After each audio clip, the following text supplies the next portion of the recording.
My ancestry is very diversified. Okay? I have ancestry from the north, Mi'kmaq. I have ancestry from the south, Ishak.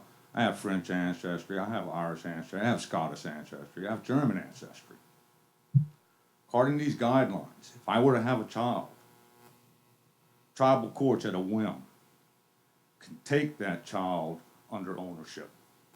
I'm a person of nations. And I think it's ludicrous to have these guidelines that give such a corrupt judiciary system an avenue to harvest more children for abuse. Just 2 years ago, I was in Leech Lake Tribal Court, summoned.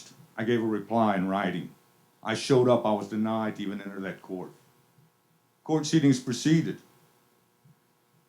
B.J. Jones, the acting judge, wanted to attach a banishment to both myself and my wife, who is Anishinaabe from Leech Lake Reservation, as a penalty to a bogus civil suit.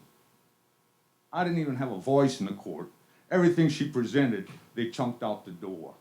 They brought in their expert witness on Medeowin.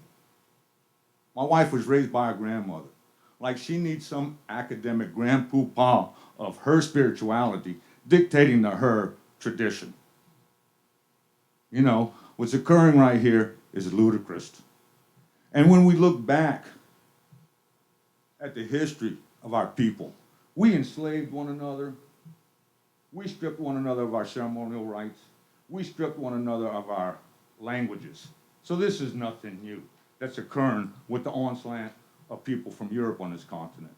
When people elected to no longer be buried in massive mounds, they broke away and they created their own individual nations. So for people to bring this up, generational trauma, as a tool to initiate white guilt and sympathy for the continuance of abuse of these children, and we can go right back to Spirit Lake on this one and show just how the court system and the abuse of these children have gotten so extremely out of hand. Nobody wants to say anything about it. They all want to back away and just, none of my business, you know. You know, I don't even know why I'm standing here, because for this regulations to come out the way they've come out, it doesn't leave a lot of hope for protecting the children, not the mental or the physical health of these kids. I just hope y'all can find a way to get it right. You know, you talk about, people speak about our culture, about our spirituality. What's changed since the 70s with all this Pan-American craziness that's occurred? We have powwows in New York, Florida, Washington, all a mirror image of one another. All the spirituality and image of one another, and nothing's changed. Suicide rates, 2009, Pine Ridge, epidemic. 2015, guess what? Pine Ridge, another epidemic.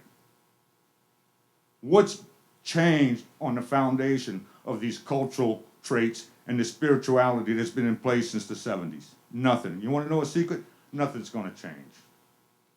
You keep following that dog and pony show, these kids don't have a prayer. You know, I hope somewhere down the road people can figure it out. You can't keep making the same mistakes. You can't keep beating your head against the wall and expecting something to change. It ain't changed in 40 years. It ain't going to change now. And by putting more children into that script, it's not going to preserve the identity of the nations. That's my piece. I appreciate your time. Thank you.